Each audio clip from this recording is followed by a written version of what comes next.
ওমানের বাসিন্দাদের চরম দুঃসংবাদ দিল এবার ওমান। ভারী বৃষ্টি নিয়ে পূর্বাভাস জারি করেছে ওমান। আজ রোববার থেকে আগামী বুধবার অর্থাৎ 17 এপ্রিল পর্যন্ত লঘু চাপের প্রভাবে দেশটিতে বজ্র সহ বৃষ্টি এবং বিরূপ আবহাওয়া তৈরি হওয়ার সম্ভাবনা রয়েছে। এর ফলে বিভিন্ন অঞ্চলে দেখা দিতে পারে কৃত্রিম বন্যা, বিশেষ করে মুসান্দাম, উত্তর ও দক্ষিণ শারকিয়া, মাস্কাট, আল বুরাইমি, আল দাখিলিয়া, আল উস্তা ও ধোফারে এর সরাসরি প্রভাব পড়তে পারে। National multi Hazard early warning সেন্টারের তথ্য মতে উপকূলে পানির চাপ বাড়ার পাশাপাশি বাড়বে ঢেউয়ের উচ্চতা। এ সময় 30 থেকে 120 মিলিমিটারের ভারী বৃষ্টির সাথে ভোগান্তি বাড়াবে বাতাসের গতিবেগও। ঝুঁকি বিবেচনায় ইতিমধ্যেই সবাইকে সতর্ক থাকার পরামর্শ দেওয়া হয়েছে। আর এদিকে সাময়িক বন্ধ হওয়া ওমানের শ্রম বাজার খোলেনি আজ 4 মাসেও। বাংলাদেশের জন্য তৃতীয় বৃহত্তম শ্রম বাজার মধ্যপ্রাচ্যের দেশ ওমান। দেশটিতে বিদেশি শ্রমিকদের মধ্যে সবচেয়ে বেশি বাংলাদেশি, কিন্তু বাংলাদেশি শ্রমিক যাওয়ার উপর হঠাৎ স্থগিত আদেশ দেয় সে দেশের সরকার।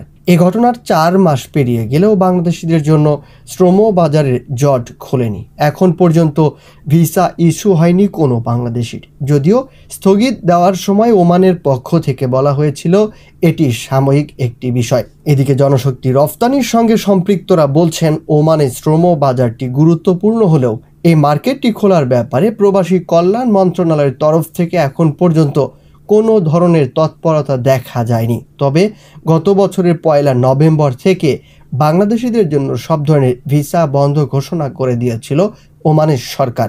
রয়্যাল ওমান পুলিশ আরওপি এর পক্ষ থেকে বলা হয়, সব শ্রেণীর বাংলাদেশি নাগরিকদের নতুন ভিসা ইস্যু স্থগিত কার্যকর হবে। ওমানে ট্যুরিস্ট ও ভিজিট ভিসায় আসা প্রবাসীদের ভিসা পরিবর্তন করার সুযোগও একই সঙ্গে স্থগিত থাকবে। রয়্যাল পুলিশের এক বিবৃতিতে এই প্রসঙ্গে বলা হয়েছিল, নীতি পর্যালোচনার আওতায় ওমানে আসা সব দেশের নাগরিকদের জন্য সব ধরনের ট্যুরিস্ট ও ভিজিট ভিসার পরিবর্তন স্থগিত করছে। এই সিদ্ধান্তর আগে প্রবাসীরা ভিজিট ভিসায় ওমানে প্রবেশ করে পরে তা কর্মসংস্থান ভিসায় রূপান্তর করতে পারতেন। নতুন আদেশের পরিপ্রেক্ষিতে ঢাকার ওমান দূতাবাস থেকে এক বিজ্ঞপ্তির মাধ্যমে জানানো হয়েছিল, ওমান গণপ্রজাতন্ত্রী বাংলাদেশ সরকারের সঙ্গে ঘনিষ্ঠ ও ভ্রাতৃত্বপূর্ণ সম্পর্কের মূল্যায়ন করার পাশাপাশি বাংলাদেশি প্রবাসীদের অবদানকে অত্যন্ত শ্রদ্ধা ও কৃতজ্ঞতার সঙ্গে স্মরণ করে। এমন ঘোষণা আসার পর বাংলাদেশের তরফ থেকে বলা হয়েছিল, সিদ্ধান্তটি হঠাৎ করে এসেছে, এটা খুবই সাময়িক ব্যাপার। আমরা আমাদের রাষ্ট্রদূতের সঙ্গে কথা বলেছি, আশা করছি আলোচনার মাধ্যমে খুব শিগগিরই এর সমাধান হবে। এই ঘোষণার পর 4 মাস অতিবাহিত হয়ে গেছে। একইভাবে ওমানে নিযুক্ত বাংলাদেশ দূতাবাসও এই সিদ্ধান্তকে ওই সময় অস্থায়ী বলে অভিহিত করেছিলেন। এদিকে ওমানে নিযুক্ত বাংলাদেশ দূতাবাসের শ্রম কল্যাণ উইংয়ের কাউন্সিলর মোহাম্মদ রফিউল ইসলামের সঙ্গে যোগাযোগ করা হলে প্রসঙ্গে বক্তব্য চাইলে তিনি রাষ্ট্রদূতের অনুমতি ছাড়া কোনো তথ্য দিতে অপারগতা প্রকাশ করেন। প্রবাসী কল্যাণ ও বৈদেশিক কর্মসংস্থান মন্ত্রণালয়ের যুগ্ম সচিব মিশন ও কল্যাণ মোহাম্মদ সাজ্জাদ হোসেন ভূঁইয়ার সঙ্গে যোগাযোগ করা হলে তিনি গণমাধ্যমে বলেন, আসলে এই বিষয়টি আমার দফতর থেকে নয়, বরং কর্মসংস্থান শাখা এটি দেখে থাকেন। শ্রম বাজার বন্ধের বিষয়ে ওমানের বাংলাদেশ দূতাবাসের সংশ্লিষ্ট কর্মকর্তারা গণমাধ্যমে বলছেন, বাংলাদেশ থেকে শ্রমিক না আনার বিষয়টি সম্পূর্ণ ওমান সরকারের নিজস্ব পলিসি, এখানে আমাদের কিছুই করার নেই। তারপরও সর্বোচ্চ চেষ্টা চলছে শ্রম বাজারটি খোলার জন্য। শ্রম বাজার বন্ধ থাকার মধ্যেও 2024 সালের জানুয়ারি মাসে বাংলাদেশ থেকে 56 জন নারী শ্রমিক ওমানে গেছেন। এমন প্রশ্নের উত্তরে ওই কর্মকর্তা বলেন, মূলত 2023 সালের 31 অক্টোবর পর্যন্ত সব ধরনের ভিসা ইস্যু হয়ে গেছে।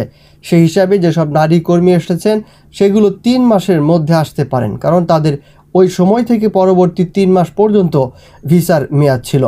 শ্রম বাজার বন্ধের আগে 2023 সালে ওমানে 1,27,883 জন শ্রমিক পাড়ি জমিয়েছিলেন। বর্তমানে দেশটিতে মোট বাংলাদেশির সংখ্যা 7,03,840 জন। বাংলাদেশের জন্য তৃতীয় বৃহত্তম এই শ্রম বাজার বন্ধ হওয়ায় সরকার প্রচুর রেমিটেন্স থেকে বঞ্চিত হচ্ছে। আর এদিকে ওমানের বন্যায় ব্যাপক ক্ষয়ক্ষতি। ওমানের বিভিন্ন স্থানে অব্যাহত ভারী বর্ষণের পর আকস্মিক বন্যায় ব্যাপক ক্ষয়ক্ষতির খবর পাওয়া গেছে। অঝোর ধারার বর্ষণের ফলে রোববার সকাল থেকে চরম দুর্ভোগ পোহাচ্ছেন ওমানের নাগরিক ও বাসিন্দারা। রোববার সকাল 9টা থেকে আবহাওয়া পরিস্থিতির সর্বশেষ তথ্য দিতে শুরু করে রয়্যাল ওমান পুলিশ। সেই থেকে পরবর্তী 2 ঘন্টায় কয়েক ডজন উদ্ধার কার্যক্রম পরিচালিত হয়। এর মধ্যে রাস আল জাবার, ওয়াদি হাইম, ওয়াদি আল ওয়াহরা, বুধাইবির একাধিক স্রোতের কবল থেকে বহু আহতকে উদ্ধারের তথ্য পাওয়া যায়। এছাড়া সকাল 9:30টার দিকে 27 শিক্ষার্থীকে বহন করা একটি বাস ওয়াদিতে ভেসে গেলে চারিদিকে হইচই পড়ে যায়। পরে তাদের সফলভাবে উদ্ধার করে রেস্কিউ টিম।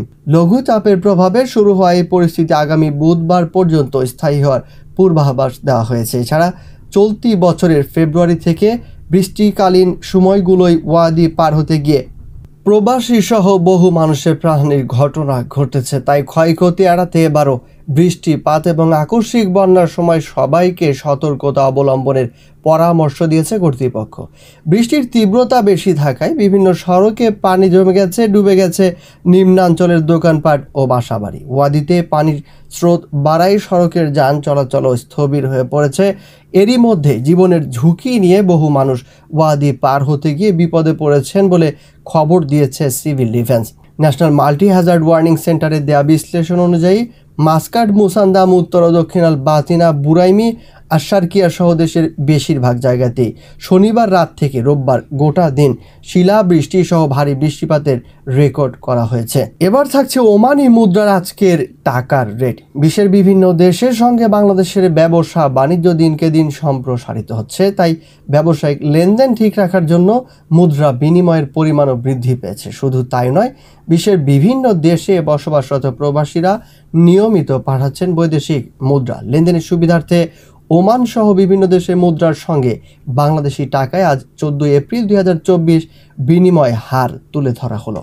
ওমানি রিয়াল 301 টাকা, ইউএস ডলার 115 টাকা 1 পয়সা, ইউরোপীয় ইউরো 124 টাকা 25 পয়সা, ব্রিটেনের পাউন্ড 144 টাকা 30 পয়সা, ভারতীয় রুপি 1 টাকা 29 পয়সা, মালয়েশিয়ান রিঙ্গিত 24 টাকা 26 পয়সা, সিঙ্গাপুরের ডলার 84 টাকা 30 পয়সা, সৌদি রিয়াল 29 টাকা 27 পয়সা, কানাডিয়ান ডলার 83 টাকা 60 পয়সা, অস্ট্রেলিয়ান ডলার 74 টাকা 66 পয়সা এবং কুয়েতি দিনার 373 টাকা 27 পয়সা। প্রবাসের সকল আপডেট খবর পেতে আমাদের চ্যানেলটি সাবস্ক্রাইব করে সঙ্গেই থাকুন।